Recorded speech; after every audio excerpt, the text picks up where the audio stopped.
Hello, everybody. What is going on? It is me, Slightly Better, and welcome to another season of Survivor Recaps. Here, we spill all the tea, all the shade, and all the pink lemonade of reality TV. Now, if you've never come to a Slightly Better recap before, we don't hold back on anything. We talk about whatever we want to talk about, and we talk about every part of the episode, whether it's on the show or off the show.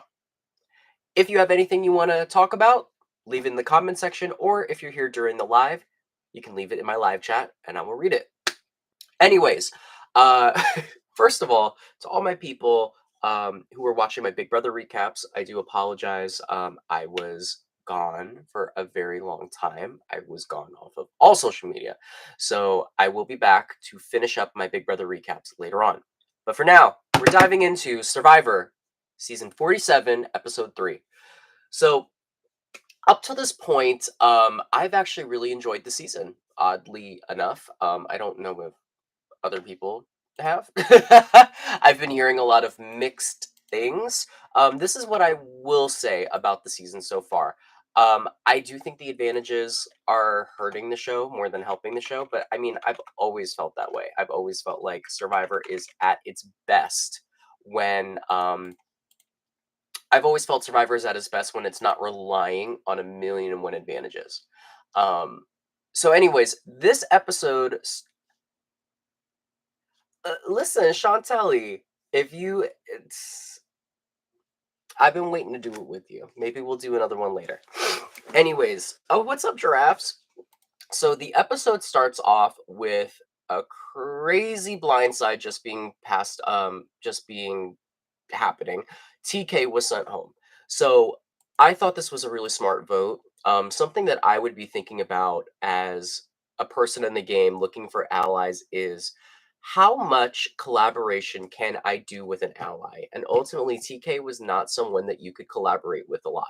He was someone where we're doing this vote, it's this, it's done. And if you question it, you have to be on your tippy toes about questioning it. The same way that I would never work with Rob Mariano, the same way I would never work with Q. There's no collaboration. It's their way or the highway. Well, that doesn't work. So it's time to go on the motherfucking highway. You know what I mean? So I thought Tiana's move was great, but now she has to handle the possible backlash. Well, not a whole lot of damage control had to be done because Kyle is already up her ass with a brown nose, brown teeth, and brown eyes because he is ready to not only work with Tiana, but it sounds like work for Tiana. So, um, when he so after the vote had already gone down, um, the next day he started talking with Gabe because Gabe wants to foster another relationship. Now, Gabe has already shown that he's a little bit shaky as a player. I mean, this last tribal council, he played an idol for no reason. Now, I do understand that he just saw 46, and previous seasons do often influence the seasons after, of course, being what they saw. I actually was shocked that they had seen 46. I didn't realize that they had filmed this after that season had aired, but I guess they did. So he used the idol because he didn't want to go home with it in his pocket. Waste of fucking time, in my opinion. What was the point of doing all that shit? Whatever. So if I saw Gabe was doing that, playing an idol at our very first tribal council, that tells me Gabe is a really savvy player. And he's one of the, and when I say savvy, I mean someone that's going to be trying to make big moves for the sake of making big moves. So when Gabe comes to Kyle, he's like, oh, maybe we should get Tiana out next. I actually think that this is not a bad move, but a little too early. The reason I would say so is Tiana just saved you.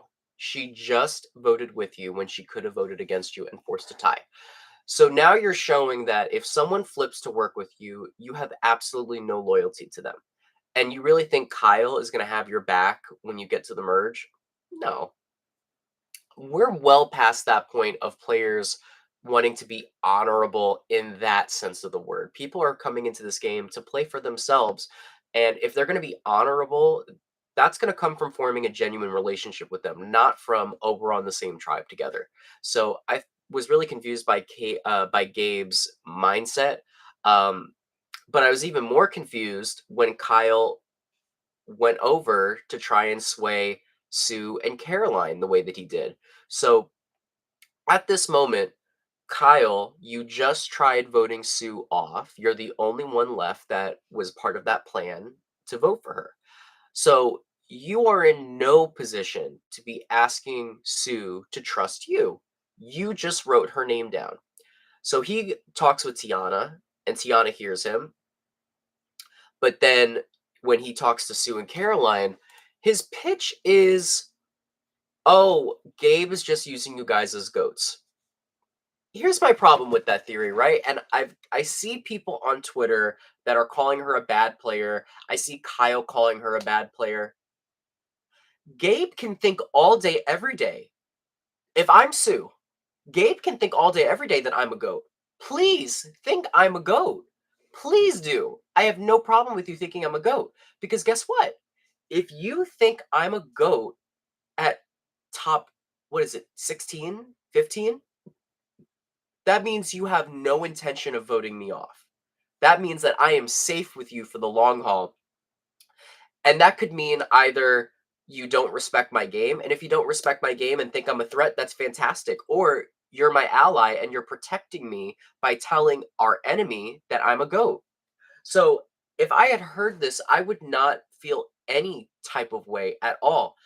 Now, I would be completely different if this was final 5 or final 6 and someone's calling me a goat. It's disrespectful because we've already played this whole game. And now I need to fight you because you're about to go on the jury and I need to let you know what time it is that no, I'm not a goat.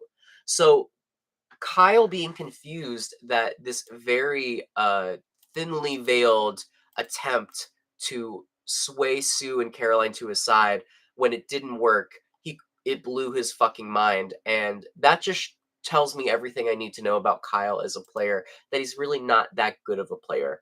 Um, the only thing that Kyle really has going for him is the fact that he has the persona of a golden retriever. And when I say golden retriever, I don't mean that, as an insult. Well, I guess it kind of is an insult, but more so of the type of player a golden retriever is. Like when people see these country guys like him with the long hair and like the great attitude and the charming looks, I use that word very loosely.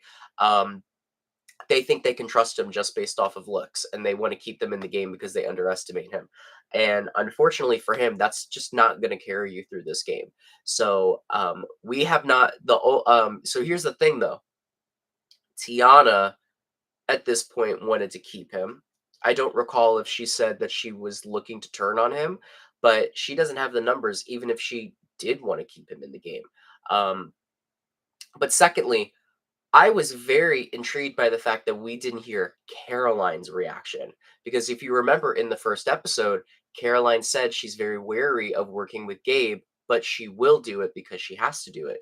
So, could Caroline potentially be a vote to swing against Gabe and maybe convince Sue to do so?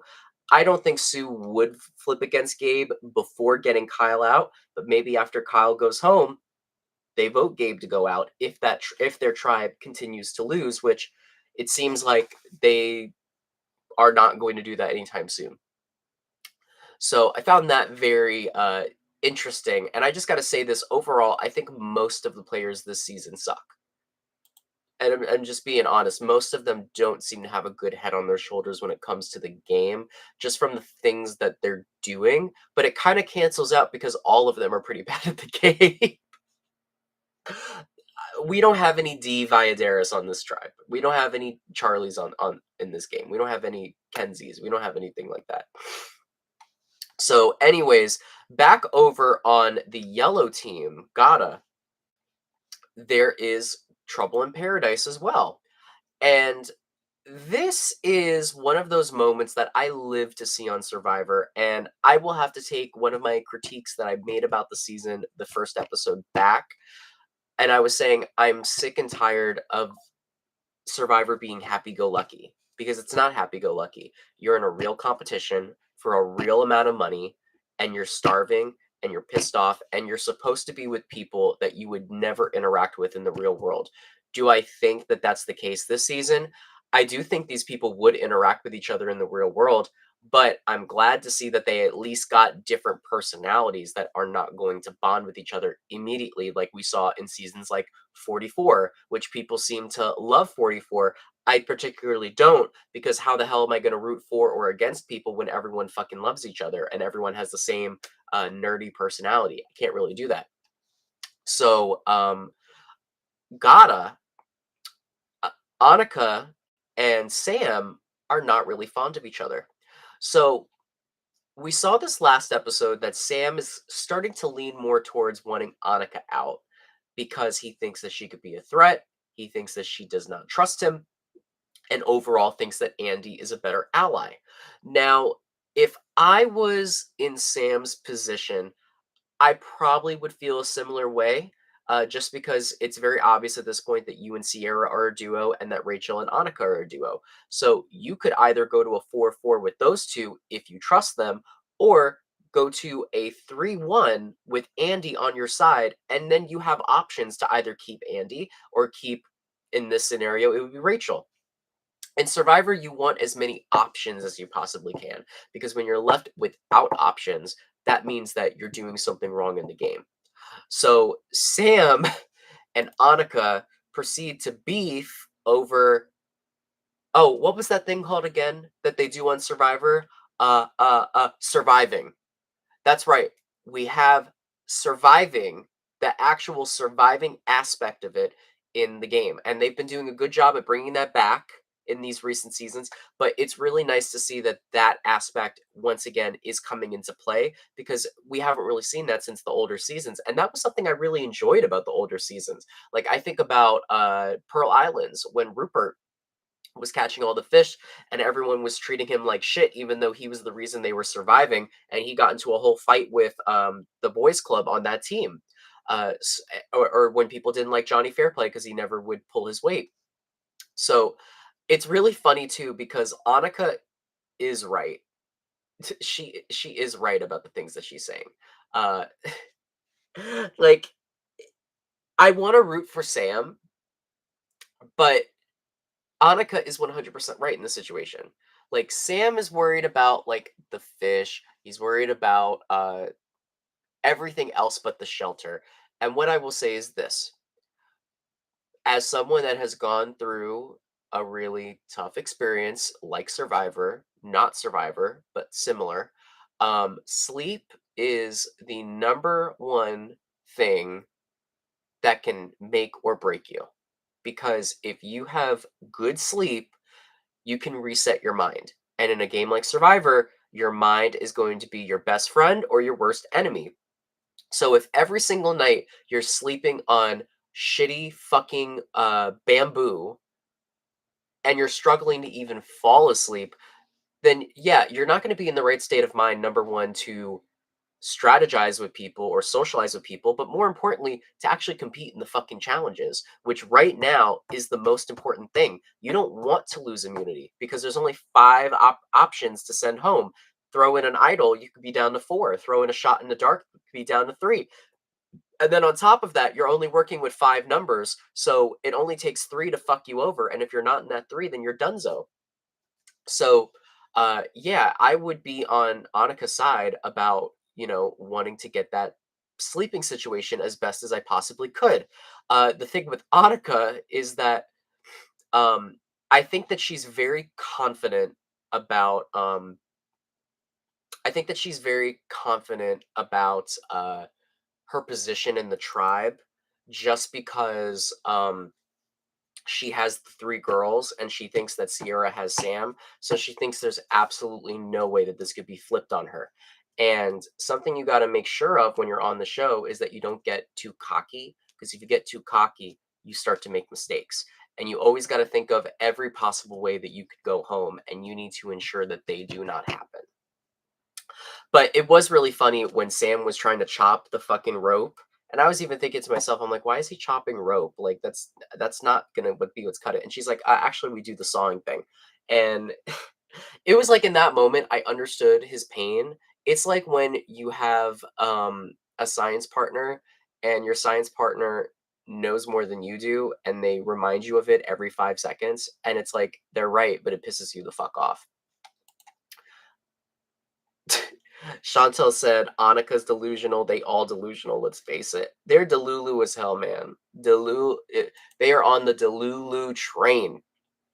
So, an interesting part of this clip is, in my opinion, when we see the three girls together. Now, I don't remember if we really saw this the first episode. I feel like maybe we did, but they're really showing Annika, Rachel, and Sierra as a trio. And as you can see by my thumbnail, I'm starting to think that maybe Sierra might lean more into that trio. So, but more on that later. So let's hop on over to the Red Tribe. I don't remember what the fuck they called them. Lavo. And I'm telling you right now, if I was on Lavo, I would have the hardest time in the history of the universe.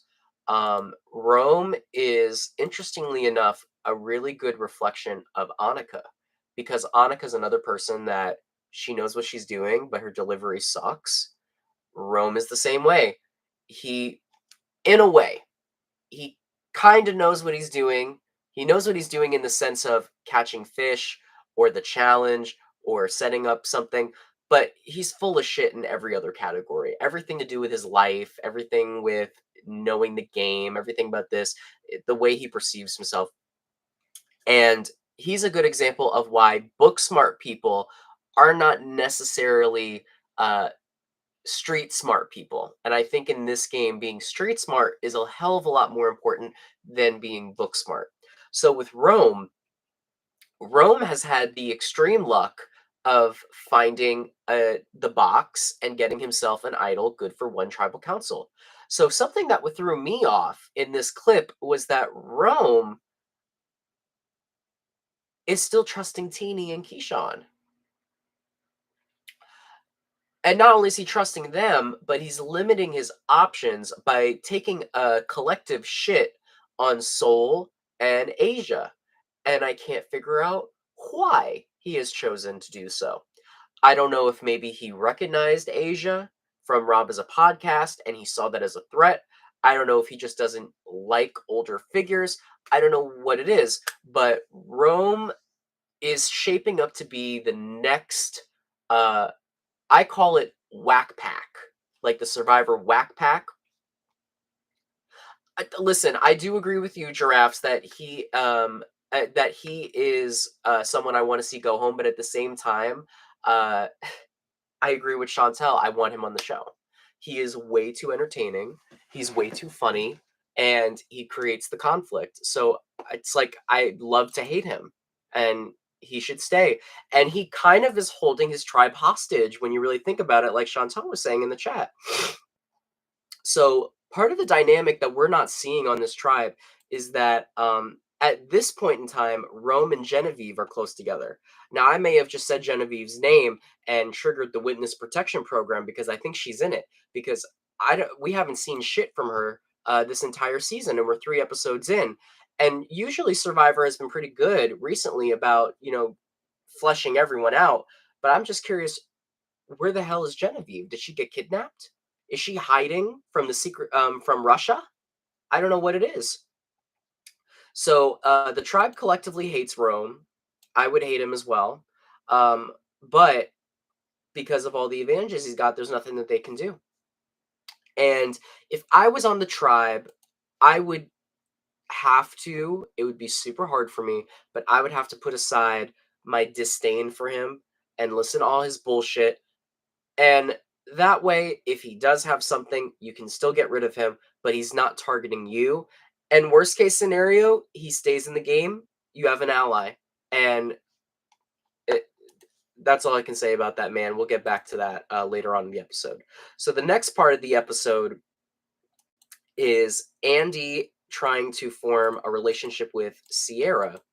And my thing with Andy is that Andy had a really shitty start to this season, but he's doing the right things to make people trust him. And this is where I don't people may think that Andy's the swing or Sam's the swing. Sierra is the swing in this situation because she is in with the girls, but now she's really solidifying things with both Sam and now Andy. And she didn't even ask for this motherfucker shot in the dark, and he offered it. And if I was in his position, I feel like I would do the same. At the end of the day, uh, where I would be nervous in Sierra's situation is Andy going to be erratic enough where he doesn't trust the plan and he throws his vote away and we go to rocks over him playing his shot in the dark, or even worse, we have to flip back on him, get rid of him, and now we're stuck with these two girls that we just betrayed. So him offering the shot in the dark was a fantastic idea. At the end of the day, who fucking cares about the shot in the dark? It's a 1 in 6 chance anyway. Odds are you're not going to land it. It's better to increase your odds of actually having numbers on your side. So yeah, I thought that was a good move. Surprisingly, on Andy's part, he's actually recovering pretty well. So after that, it is the I gotta say, I love Sue because Sue fucking hates Kyle. And she is in the same boat as me, where if you vote for me once, you have to go home. Because if you vote for me one time, you're willing to do it another time. Now, obviously, there's situations where that may change, and maybe I'm willing to look past you voting for me. But when you're on a tribe like this, I can't trust you're not going to try to get me out again. Yeah, I'll vote with you to get Gabe out, but then what happens when we're 4-4? Are you and Tiana now tight enough, or are you going to try convincing Tiana or Caroline? Or if you get an idol, are you going to try getting me out? Hell no, your ass can go the fuck home. So, interestingly enough, when rocks are drawn for who can go to the tribe, it's all of the uh, people that should not get it that get it. You've got Rome, who everyone hates. Annika, who is starting to rub Sam the wrong way and possibly pushing Sierra away. And then you've got Kyle, who is on the bottom. So it was a very interesting group that ended up going to this journey. Now, I feel very mixed about these journeys. On one hand, I like the journeys because they allow more combinations of people to interact with each other. But on the other hand, why not just have bigger tribes so we can get more combos of people? And also, it feels more like filler at this point because yeah, you have the risk versus reward thing. I don't know. The whole like lose your vote thing was the least interesting part of this twist. The most interesting part was seeing one of the first times I remember this, the three people just openly exchanging what is happening on their tribe. Like I don't think we've seen players be like this in a while, where they're just like, "Oh yeah, I mean Banu last season, but besides him, all three of these people, I guess, had nothing to lose, and they're just like very open, like, yeah, uh, those two are a duo. Annika throwing Sam and Sierra under the bus. Rome laying out who he believes is in charge because he's trying to, protect his own ass, and Kyle saying that, oh, Gabe is this way, and these are people running my tribe. I'm on the bottom. It's just very interesting. And I thought that was what was great about this twist, not the next bullshit. All right, losing your vote. I've been someone that is not personally against losing the vote thing. I've seen a lot of people say that it shouldn't happen. I would rather them do stuff like this where you lose your vote than them do stuff where there's like 1,000 idols, because that's what they were doing in the 30s. They were just using these twists, and if there was a twist, it meant an idol was coming into play or an extra vote. And most of the time, that shit never even really came into play. Um, what I didn't like about this was that there was really nothing you could do. Like, you were forced to play, and at the same time, there was something you could do. You could say, "I don't wanna go on the journey," and you could not put your rock in there. At this point, you have to realize there's a very good chance they've seen all 46 seasons because this filmed after 46, aired, which usually does not happen. But they knew there was risk coming it and they chose to go, and it's like, hey, you lost your vote. But the problem is when you're losing your vote on only a tribe of 6, it limits the suspense. Oh, Annika is in a situation where potentially it could be a 3-2. Oh, well, her vote is gone now. So now there's even more. So now if Sam decides that he wants Andy to stay, Sierra has no choice but to vote with him. And now she's screwed over, and there's no chance for her to even try rallying together to have the girls stay together. Then you've got Kyle, who is in a situation where he's trying to flip the vote to throw Gabe over, and Gabe doesn't even realize this. Okay, well now Kyle can't do that because him and Tiana are already 2 votes, and they, need at least Caroline or Sue. Caroline might be willing to do it, but you're definitely not gonna get Sue, and now you don't have a vote. So, bitch, Caroline, if she voted with you, the best would be a tie. So now that situation is cut off, and Jerome, of course, got the steal a vote. I had a feeling that was gonna be what happened, but if he loses his vote, then he plays his idol, and it is what it is. And he was really the only situation where I think it still would have been an interesting tribal without his vote in play. But I just think six is too small of a group to be taking votes away from people. In fact, I think six is too small a number, period. I'm sick of these three tribe things. I want bigger tribes. Make it 9 and 9 or 10 and 10. Uh, we need a change. And if you want to make it tribes of six after the fact or tribes of five after the fact, do it. But it's just, it's whatever. Uh, I saw that Jeff said on Fire that the reason why they do six tribes is because it's more dangerous to be on a smaller tribe. There's nowhere to hide. Yeah, there is. All you got to do is win immunity. And if your tribe is winning immunity, you have a 2 out of 3 shot of not going to tribal council. It would be very different if you were on a tribe of 6 and both tribes were going to tribal council together, like when Malcolm went home on Game Changers, but that's not what's happening. So it's like most of the people in the game aren't even going to the first third of tribal councils. They get a free pass through a third in the game, and that's something that I think needs to be changed. But anyways, so I do think that Kyle and Annika did make the right decision. If you already got a lost vote, you don't want to risk losing it again because there could be a situation where your tribe goes back to tribal council 2 times. And going back to tribal with 5 people is one thing. 4 people and you don't have a vote, you're screwed. Because if you have a duo, that means you're guaranteed at least rocks. But if you don't have your vote, what are you going to do? Your duo is like a uh-oh.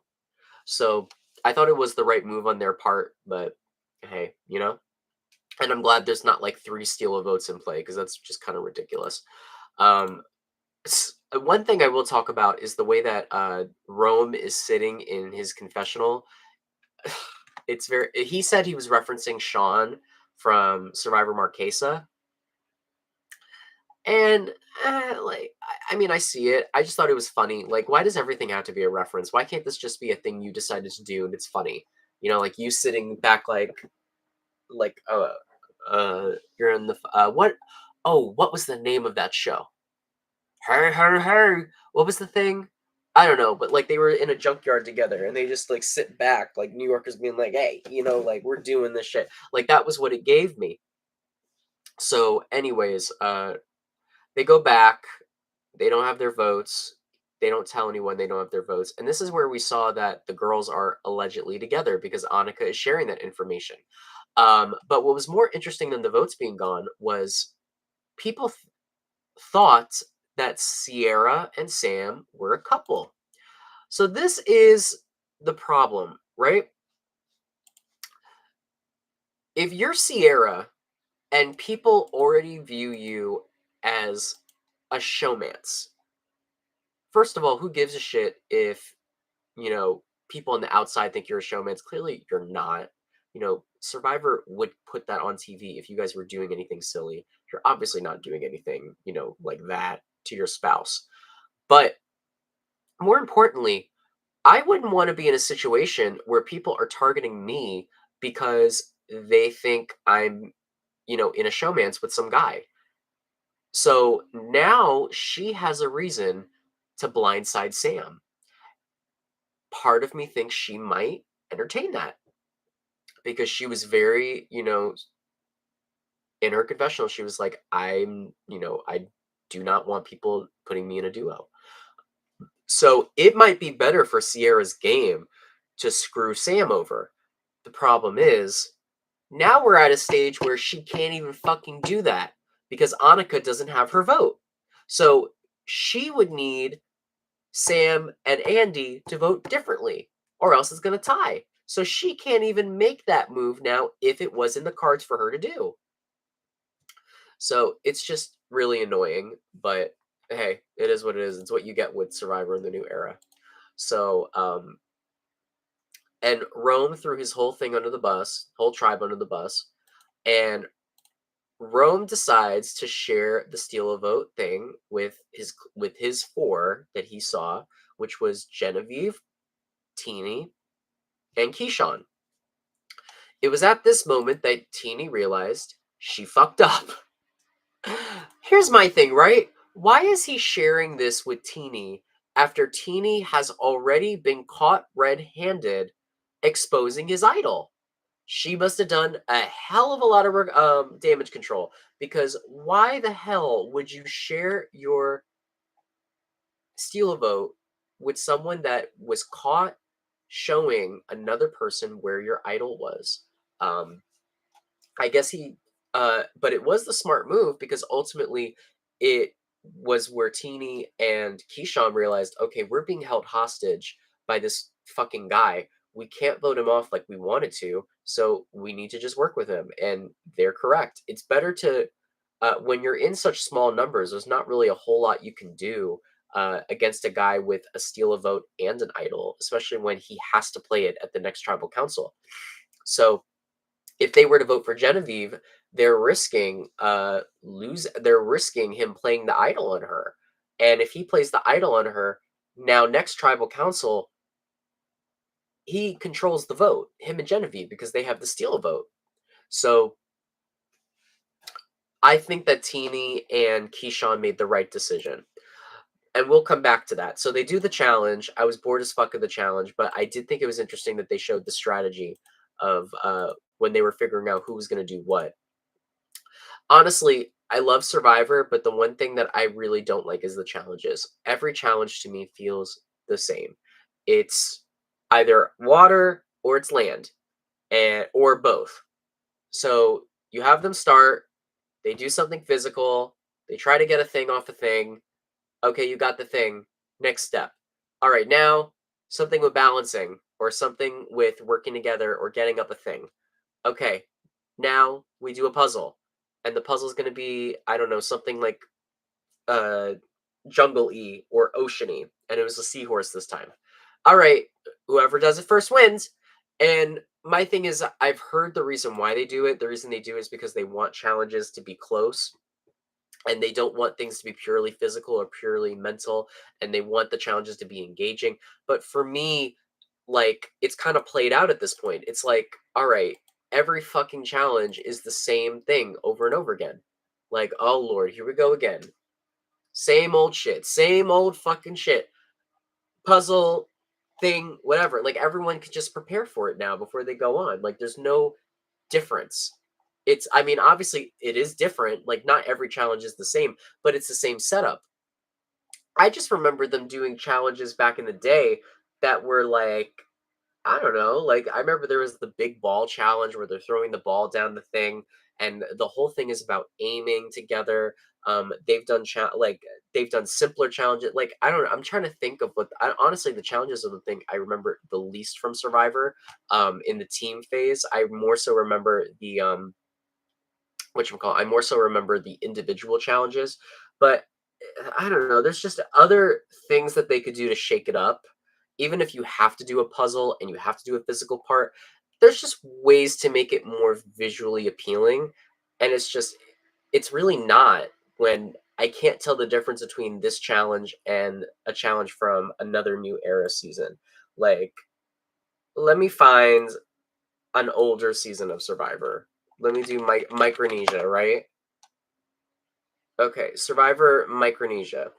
What do we got here? Okay, Survivor Micronesia. What challenge did they do for the second team challenge? Okay, they did a thing where they were running in a circle and it was you had to hold weight, and if you couldn't hold your weight, you were out of the challenge. Like, that's different. That's a shakeup. I get it's physical and it might encourage people to be more physical, but it's like you can do physical challenges and you can do mental challenges. I don't know. It's all the same shit, and like it's boring for me to watch, and I tend to skip the challenges, or I tend to like tune out of the challenges until we get to the puzzle, because that's the only part of the challenge that matters anyway. Um so there was a lot of moments in this episode where I was like, all right, Red's gonna lose. I've kind of figured out, how they're editing things. Like, I'm not one of those nerds that looks into the edit, but when I was watching the show, I was like, all right, there's not really any stakes ready for if yellow goes to tribal. Um, like there kind of is, but not really. Like we don't really fully know. And then with blue, we know, but we don't really know. There was a lot more focus on the red tribe and like what was going on over there, and how what's his face didn't like Rome didn't like Asia.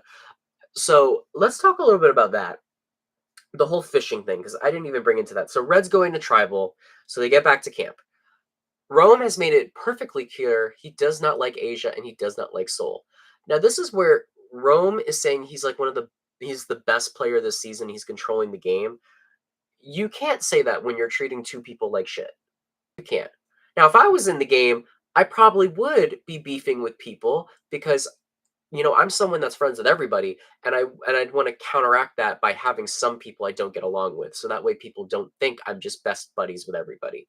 Rome doesn't have that strategy though. Rome is just picking fights with people and doing petty shit for no reason, and it's like, all right, well, you're just like an asshole. And it's funny to watch, but in the game, like there's gonna come a point where that comes back to bite you. And if you're sitting in the final three, even if you do play the best game ever, look what happened with Russell Hance. You're not gonna win, and I'm at a point with Rome where I'm like, you probably will go far if you don't burn out. But if you're sitting in the final three, people are not going to give you the win, especially hearing Asia's exit interview talking about him. So, but I just thought the whole thing about catching fish and then eating it in front of her was extremely petty, especially since we haven't seen how she or Soul have been towards him in a negative way. And here's my thing, too: if you're doing shit without me asking you to do shit, then shut the fuck up. I don't owe you anything. I didn't ask you to go catch all that fish. I didn't ask you to like fix the shelter. I didn't ask you to do all that shit. Thanks for doing it, but like what the fuck do you want me to do? I would be in the same spot as these people. I would hate this guy. I'd hate him so much. Um so at this moment, Teeny and Keyshawn realize, all right, well, we have no choice because Rome is playing his idol. He could play it on him, or he could play it on not Corey. He could play it on Genevieve. So we just need to stick with them, and that's the four at this point. And it's not like Rome has given us a reason not to trust him anyway. Just because we don't like him doesn't mean he hasn't been trustworthy. He's given us all the info. He showed us his advantages. Like he clearly is against those two. So let's just work with him and turn it out. So the target is initially on Asia because I think he knew who she was and he wanted to get her out. But Teeny has a relationship with Asia because she knows who Asia is. And she suggests let's do Seoul. And that actually seems to be what everyone realizes they want to do. It's kind of like when you all agree to see a movie, but you all agree to see the movie because you think everyone else wants to see it. But in reality, you all actually want to see the other movie. And then you all realize you all wanted to see that movie anyway. So, all is good. Soul's the target. But then this is where a lot of people lose the game. Everyone thinks that Survivor's about being in control. I have to be in control. I have to have all the numbers. I have to do this. I have to do that. Sometimes there are votes where you're just not in control. And that's okay, because at the end of the day, you need to focus about getting through this vote. Why are you thinking about the final 3 if you're not even going to be in the final 3? Like, yes, I'd be keeping in the back of my mind, playing the game and having like, stuff to talk about if I'm in the end. But at the same time, the end is so far a fucking way. I would just be thinking, let me be confident in the game I'm playing, play the game, and when I get to the end, I'll figure out how to convince the jury to win. But you're not even close to the end. Not even close. days wise, maybe you're halfway there, but game wise, you still got 13 motherfuckers to go home before you're in that final three. So, when Teeny is trying to tell her, like, hey, we want to get Genevieve, but like, she's trying to let her know that it may not go her way without telling her. Um, so she's not blindsided. And then they finally just tell her straight up. They're like, look, we can't really do that. Just vote for Soul and trust us. But that's just not good enough for Asia. She's like, why don't we vote? Let's just do Genevieve. Let's do it. Why are we being afraid? And I can understand it because if you're in Asia's spot, then yeah, let's just vote Genevieve. And worst case scenario, I'm going home anyway. I'm the target, or Soul's the target. And it's like, yes, but also no, because the steal a vote's in play. They can't tell her about the steal a vote.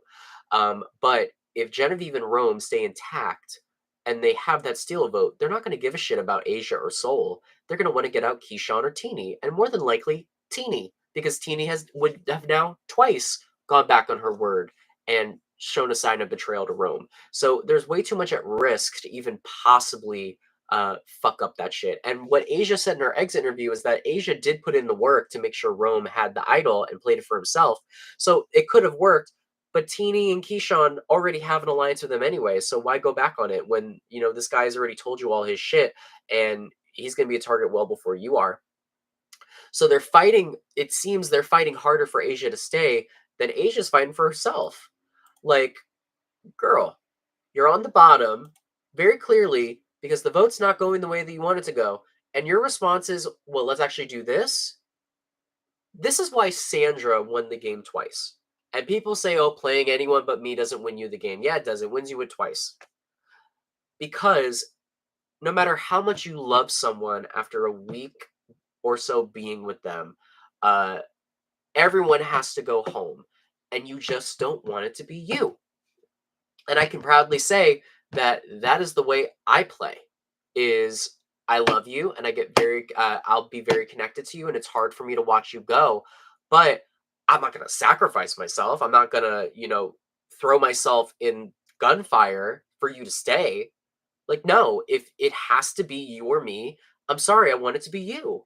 And I was just expecting Asia to have a little bit more of that energy, but I think that the Rob has a podcast people or the super fan type people, or more so the ones that want to be in power and control and think that's how you play the game, rather than being someone that actually is cutthroat.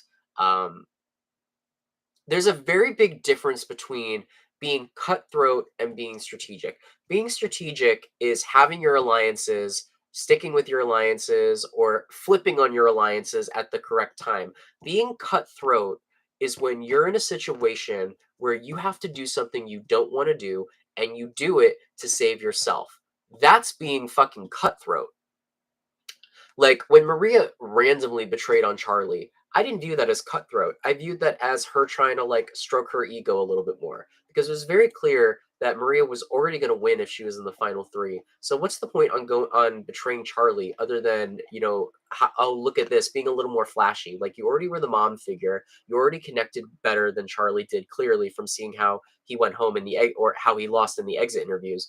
But it's like you're just like showboating a little bit, and that's not cutthroat in my eyes. That's you just doing too much or you trying to be overly strategic. So Asia, what goes home? And I find it extremely funny that she was the one that went home just because Asia was hyped up. I mean, I've correct me if I'm wrong. If Asia, you're watching this, and I'm not shitting on Asia. I don't think she's a bad person or a bad player. Um, but correct me if I'm wrong, I think I've met her in a game, or I've at least seen her in games before because she does the online games besides just doing Rob as a podcast. So I believe I've met her before. If not, I know mutual people to her. And what I will say is that congrats to you for living your dream and getting on the show. And now, in my eyes, you actually have authority to talk about Survivor because you actually played. Um, I'm not saying that you can't if you're a fan. Like I'm a fan. I've never played the game and I'm talking about it. But like now you can kind of back it up because you're there. But I hope that you are a lesson to people that just because you know who someone is, or just because they're very well known, or because they're in the community, or because they review something, or this, that, the third, does not necessarily mean they're going to be the best player. uh, Look at it. The three people that have gone home so far were all front runners.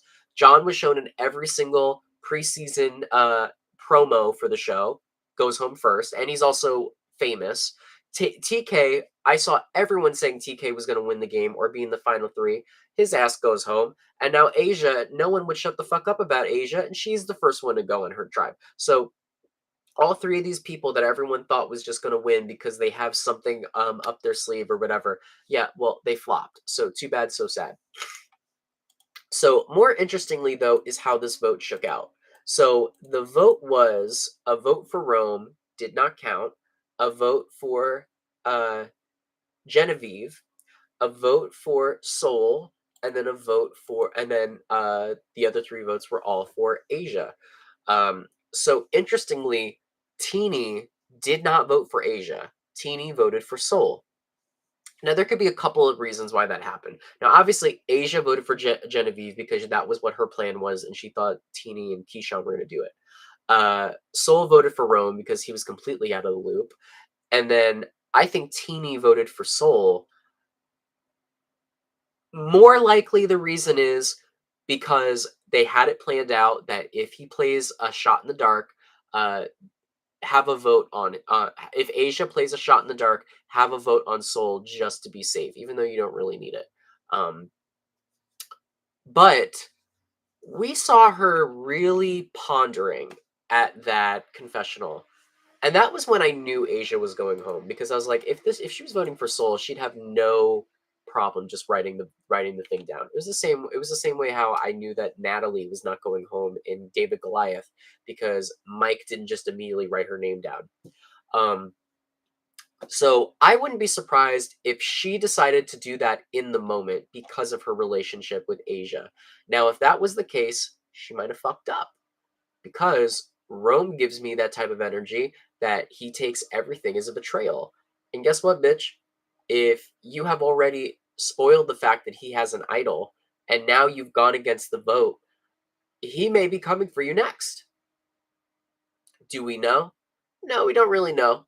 But I'm interested to see what happens. Very interested. Um, some of the things that have happened since the show aired that made me laugh was Rome tweeted. Uh, he tweeted a short video of him walking out of tribal council, and he said, like, haha, Rob has a podcast community, like making fun of them that Asia went home. And Asia herself did her exit interview, had nothing positive to say about really her whole tribe, but more so nothing positive to say about Rome. I think that beef is real. I'm very happy about it because I think we've needed real beef back in this show for a long time. I don't think that everyone should be best buddies when the game is over. That shows me that the game didn't mean shit. And I'm telling you from experience that just because you do something does not mean that everything is hearts and flowers when the shit is over. It's a real game with real stakes. And hearing how Jerome didn't even really care to like get to know her personally, I wouldn't be surprised if that's how he's played this entire game, is not really getting to know someone. And after watching 46, I don't know if they saw Kenzie win, but 46 was a perfect example of why the social game will always outsize the strategic game. You can be the best strategist, work out the best deals, but if you're sitting in the end of the game and you haven't had any personal conversations with anybody, you're not going to fucking win. If people don't feel good about giving you $1 million, they're not going to. People would rather vote for someone that needs the money or they want to see get the money than someone that played the best strategic game. Now, obviously, it helps because it gives them a reason to do it. And obviously, like, yeah, you probably want to play the best game because there are people that will, vote that way and vote against who they like the most. But it doesn't hurt. Get to know someone personally. Shit, know where they work, know something about them. Like, I don't know. For me, I like getting to know people, and I think I do a better job of getting to know people than I do letting people get to know me. Um, so Rome is really going to struggle in the post merge of this game if the way he was treating Asia is the way he's going to be treating the rest of the people in the game. What I was most excited about in this promo for next week, let's talk about that. Uh, First of all, it seems like Sue is getting an idol. Now, why do I think that Sue is getting an idol? Because they're talking about her bleeding, but when you see the blood, it's not blood, it's red powder. It's red powder. So clearly, she probably had to do something where she had to smash a bowl or get red paint or whatever. Remember, they had to do that some other season. I don't remember what it was. But there was something about like getting red paint or whatever, getting caught red-handed, and that was how you got an idol. And that's what she got. So Sue with an idol would be extremely interesting, and I'm looking forward to that. Oh yeah, especially in the merge part of the game. So then, um, more interestingly, we see Seoul and Rome getting into an argument. And I'm looking forward to this. We have not had a lot of good arguments in Survivor. I live for arguments. Show me more arguments. And I'm Team Soul all day, every day. I normally root for a woman, but damn it, I'm rooting for Soul. Soul is my favorite on this cast. He's funny as shit. He doesn't put up with any bullshit. And I hope he takes Rome down. I hope that they blindside him the next episode. Um, Then on the yellow team, it's just like thing about Andy, like Andy being a wackadoo or whatever, which we already knew. Um, I don't think really anything's going down with the yellow team next episode. It really just looks like the red team is the focus right now. And if it's the blue team, it may be the fact that Sue has an idol and she's hiding it from everybody. Like maybe Sue will be the vote. We have no idea. So there's a lot of possibilities for this season. I gotta say that I was not really a fan of the first episode. I liked last episode and I liked this episode even more. There's a lot of promise for the show. The best thing the show can do is get out of its own way. Um, less of these lose your vote things. It takes away from the game. Less idols and advantages because now you're holding bitches hostage. You've been doing good, uh, CBS, Survivor, Jeff Probst. You've been doing good because you have done less advantages and idols recently, but just a teeny bit more. Teeny, teeny, teeny, tiny bit. Thank you. And that would be fabulous. Just because I want the game to play out. Yes, have an idol in there, have an advantage in there, but also give them more room to work with, you know? What I really, really wanted, desperately wanted, I wanted tribe swap. More importantly, I wanted two tribes. I would have been fine with three groups of five to switch it up. But I wanted just something where they're bigger. I get it though because there is a lot of good storyline going on right now. So if they would have swapped the tribes, it would have ended all of that. So I do understand it. But also, like I don't know, I'm just sick of how small these fucking tribes are. And I hope that next season they change it, but they're probably not going to change it until the new era is over. So, but yeah, the season's pretty good. Right now I'm rooting for Seoul. Um, I don't really know who's gonna win this season. This is like there's really no one that sticks out to me as you're going to win. Let's just run down the line really fast. Andy. Andy would need a hell of a comeback, but I don't think anyone's gonna take him seriously later on in the game. Annika, she'd have an extremely hard road. I don't see her getting very far, probably around the eighth place mark. Caroline is a sleeper pick. They're not showing her a whole lot, but I could see her slipping under the cracks and winning. Gabe has no shot. No shot. Too many mistakes. Genevieve, we don't even know who the fuck she is. So if she wins, then that's a disgraceful winner's edit. But right now, she just looks like Rome's pawn. So I'm curious if later on the season, Rome will go home and we'll see more of her. Keyshawn is kind of like a stable figure, and he's kind of Teeny's like one on one, and him and Teeny are like a package deal. He seems to be a little more cutthroat than Teeny is, though. So we'll see what goes on with him. Kyle, dead in the water. If he doesn't go home pre merge, he's going to go home like at the start of merge. Hunter types like him have no shot unless they are good strategically. He's just not good strategically. Sorry.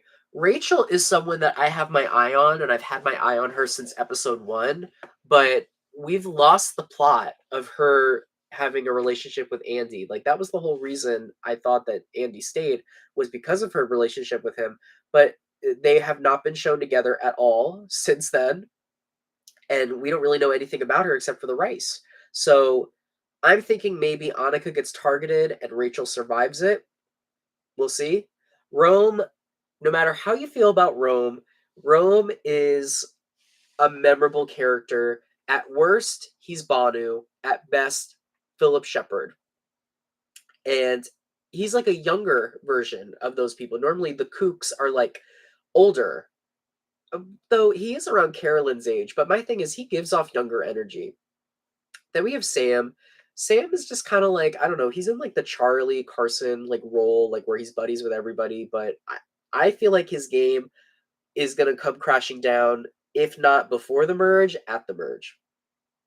Sierra, I'm interested to see what she does. I'm hoping that she does something. I think that she may. She has a lot of really good relationships. For her, the best position would be if her tribe does not lose again. Because right now, she is the best insulated player in her tribe. She's got a close relationship with Sam, a close relationship with the two girls, and a close relationship with Andy. So if she goes into the merge, that's 4 allies that are not coming against you. Now, they may not stick together, but they will not go against you. And if she has to sacrifice Sam at some point, she could do that. I've already said how I feel about Soul. I don't know how far Soul is going to get, but I just really like his energy. I really do. Sue's another one. I don't know what's going to come of her, but I love her energy, and I'm rooting for her. She's also my fellow New Yorker, so I have to root for her. Love her. Teeny, for an ORG player or an LRG player, like the people that do the online survivor games, she's not doing a bad job. She's very well connected. She's very you know, well insulated. And she made a very smart decision not letting her emotions dictate the way that she was going to play the game. Uh, she is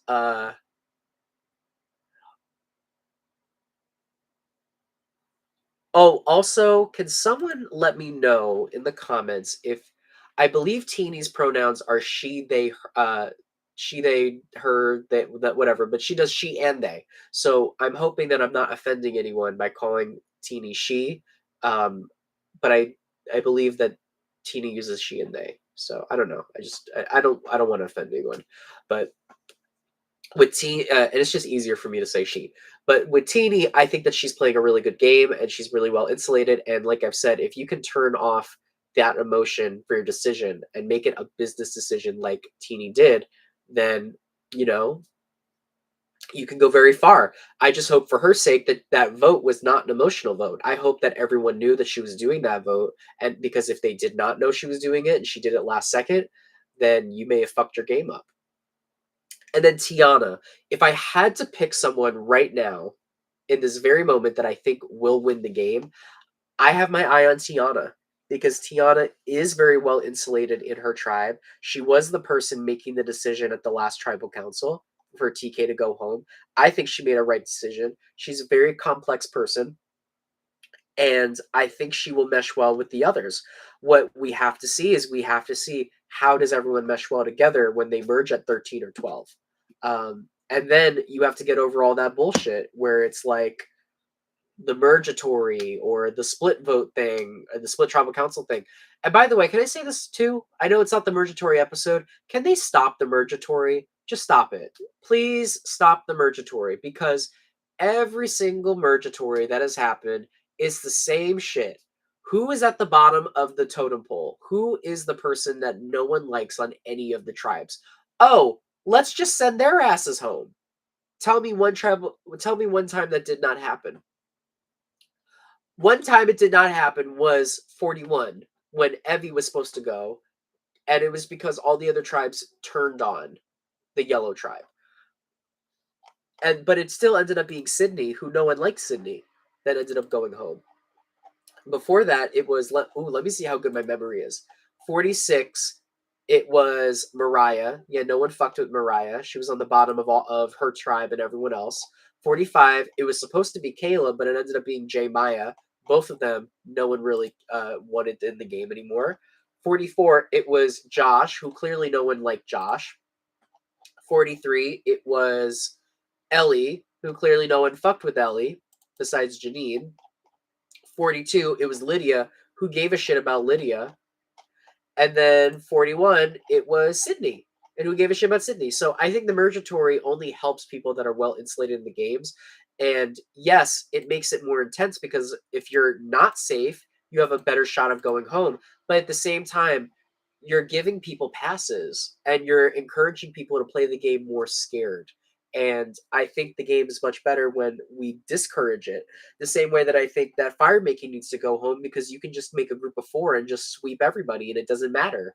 And there's no reason to turn on each other and there's no reason to not trust each other. But let me not get on my Survivor soapbox. That's how I feel about everyone in the game. Asia, congrats on getting on the show. Pretty big accomplishment. And that's pretty much it. Anyways, let me look in the comments real fast. Who is Rome the host? Is that him? Is that this guy? Is that actually Rome? Oh, it's actually him. Hi. Yeah, I think you're playing a good game. I can't believe you're watching. That is so funny. Anyways, let me see what the comment section is talking about.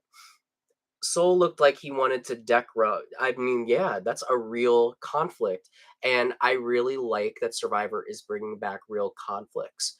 I was so discouraged at the last couple of seasons because I felt like everyone was just playing happy go lucky because I felt like people just wanted to be friends with people after. Like I think of Brandon on 45 when Brandon his preseason interview was like, "Oh, well, I just want to be best buddies with everyone and people to come to my wedding." And it's like that's great and all, but like, you haven't even played the game yet. Like, do you want to win? Like, don't you want to win the show? Isn't that why you signed up? Like, I don't know. I didn't sign up for friends. Like, friends are great and all, but like when you lose sight of winning, like that's when you go home. So I'm excited to see what happens with Roman Soul next week. We won't know until we watch the motherfucking show. But Rome has these people hostage. They can't do anything, even if they wanted to. If he gets wind of anything going down, he has his vote steal. So him and Genevieve can just target whoever they want. So if they want Rome to go, or even Genevieve to go, which honestly, if I was in their spot, I feel like I would just get rid of Genevieve over Rome because Rome is going to be a bigger personality when it comes to the merge. And we've seen at this point that Rome's strength is more so in the strategy than it is in the social, like getting to know people, at least from what Asia's exit interview was saying, or at least from what we're seeing on the show. But we also don't know. Like, I'll say this too. You only get to hear one person's perspective when they're leaving the show, or only one person's perspective when you watch the show. Being there is completely different because let's use we'll use these two as an example. We'll use Rome and Genevieve. We haven't even heard from Genevieve. Genevieve may be saying that Rome is her favorite person ever and she wants to be best buddies with him as game is over, but we haven't heard from her, so we don't know if that's what her perspective is. We've only heard Asia's perspective, so we have no idea. In the same way that I want to hear from Rachel. I want to know what Rachel makes of all this shit with Annika and Sam, but I don't know. I have enough friends. I'm not enough of millions. Hello, wake it up. Hello. I want 6 zeros in the bank. 6. Right now, I've only got like 4. I need 6 in that bitch to get a house.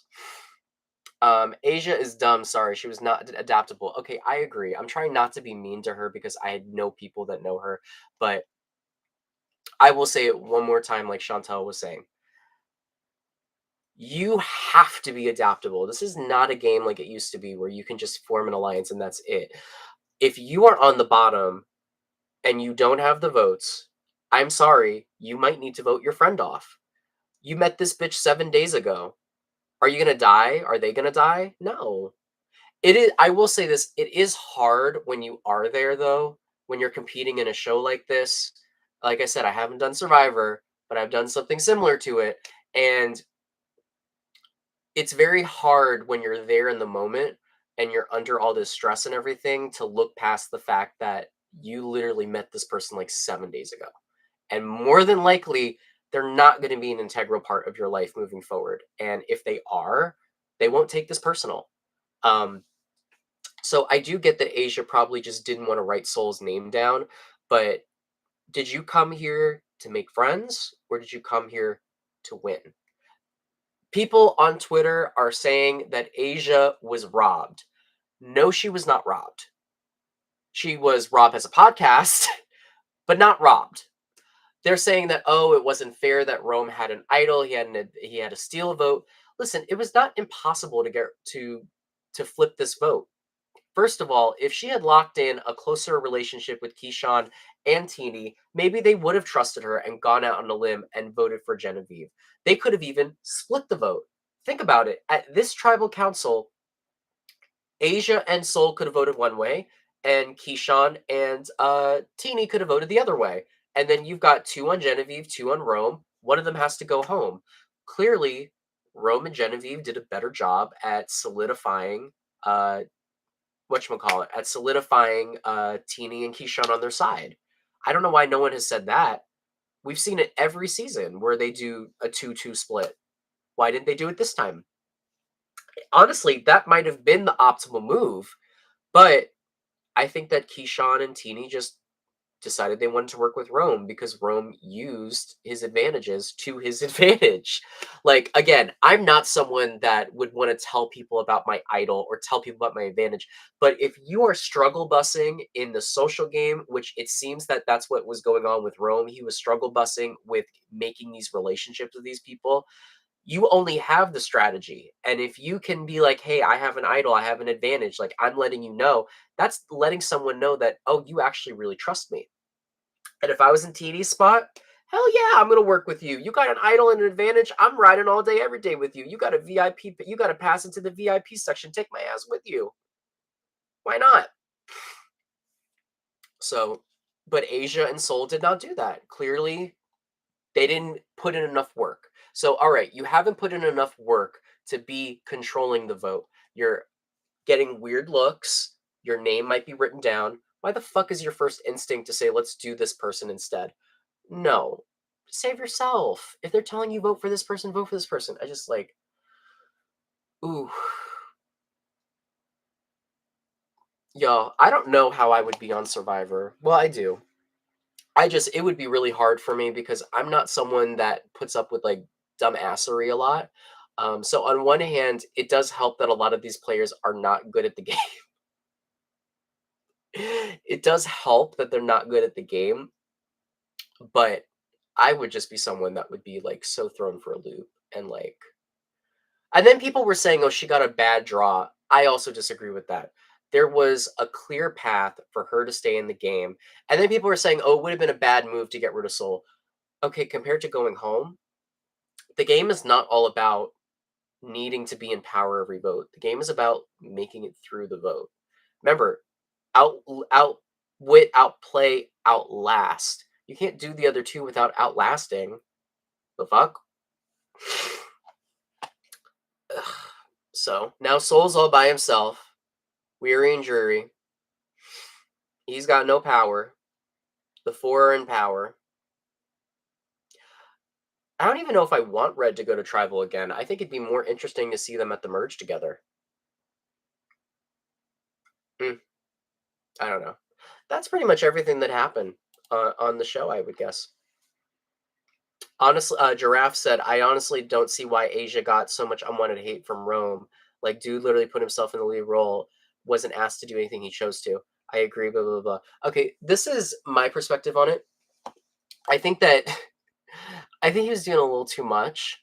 What I'm curious about is we did see Asia talking shit about him. We did see that she was not a fan of him. And when you're with someone, you can kind of tell if they don't fuck with you. I'm curious if maybe Rome picked up on this and that's why he was being hateful towards her. I don't know. Again, I want to hear both sides of the story, but I will say that it was a very unnecessary thing for him to do. But I love watching it, and that's why, again, you can root against someone, but at the same time, you can want them to stay because you want the show to be better. I will always root against Russell Hantz, but I want him on the show. I want to watch him. Anyways, that's the end of my recaps. Thank y'all so much for watching. Um, I might do a Big Brother recap. I don't know. I'm going on vacation this week. I'm sick as a damn dick, as you can hear from my voice. So we'll see. Anyways, what? Follow, like, share with your buddies. And until next time, stay followed, stay tuned, stay clued. I don't know. I was gonna come up with something fun, but I couldn't even do that shit. Stay out of my damn way. How about that? But most importantly, stay bitter. Goodbye.